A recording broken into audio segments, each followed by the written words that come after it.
এই রিলিফের চাল কলকাতা বন্দরে খালাস না করে বিক্রি করে দিয়েছে আওয়ামী লীগের আমলে। এগুলো বাস্তব, মানে চিটাগংয়ে এটা ল্যান্ড করতে দেওয়া হয়নি। 72 থেকে 75 যখন দেশে দুর্ভিক্ষ চলছে, এটা কলকাতার বন্দরে খালাস করে বিক্রি করে দিয়েছে আওয়ামী লীগের নেতারা। 1974 সালে দুর্ভিক্ষে চাল চট্টগ্রাম বন্দরে ল্যান্ড করতে না দিয়ে কলকাতা বন্দর থেকে বিক্রি করে দেওয়া হয়েছে। তাহলে তো চালের গাড়ি, চালের প্লেন, চালের জাহাজ চট্টগ্রাম বন্দরে আসছে, তারপর সেখানে থামাইতে দেয় নাই, এরপর এখান থেকে কলকাতা চলে গেছে, কলকাতা থেকে বিক্রি করে বাইরে দিয়ে বিক্রি করে দিয়েছে। ঘটনা তো এই নাকি? পৃথিবীর ইতিহাসে এমন কোন সত্যতা যাচাই করা সম্ভব না বা যাচাই করতে পারবেন না যে এমন ঘটনা ঘটেছে। মূল ঘটনা হচ্ছে,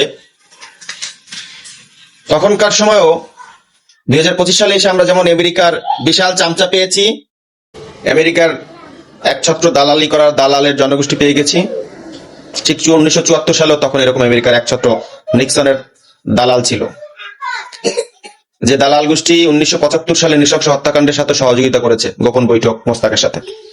সেই দালাল গোষ্ঠী তৎকালীন সময় আমেরিকার যে খাদ্য জাহাজ আটকে দেয়া, অর্থাৎ কিউবার সাথে আমেরিকার ছিল তখন স্নায়ুযুদ্ধ, চরম খারাপ সম্পর্ক, এবং বাংলাদেশের সাথে কিউবার ছিল হচ্ছে পাটের ব্যাগ বাজারজাত করার চুক্তি।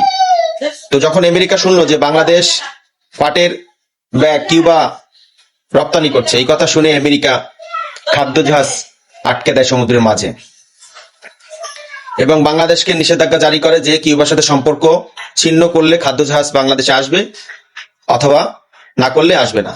এই যে একটা বিশাল সময়ক্ষেপণ, বিশাল একটা সময়ের যে গ্যাপ, খাদ্য আসতে যে গ্যাপ, এই গ্যাপে বাংলাদেশের দুর্ভিক্ষ আরো তীব্র থেকে তীব্র হয় এবং শেষ পর্যন্ত তখনকার সরকার বঙ্গবন্ধু শেখ মুজিবুর রহমান বাধ্য হয় কিউবার সাথে সেই ব্যবসায়িক চুক্তি ছিন্ন করতে, এবং সেটা করতে করতে বিশাল একটা সময় চলে যায়।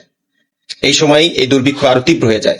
বাংলাদেশে সেই আমেরিকান দালালরা তখনকার বিরোধী দলের যে মত রাজনীতি করতো, তখন তারা এটাকে প্রচার করে যে খাদ্য বাংলাদেশে আসতে দেয়নি, খাদ্য বাংলাদেশে আসার আগে ওখান থেকে আওয়ামী লীগ এবং ভারত মিলে খাদ্য বিক্রি করে দিয়েছে।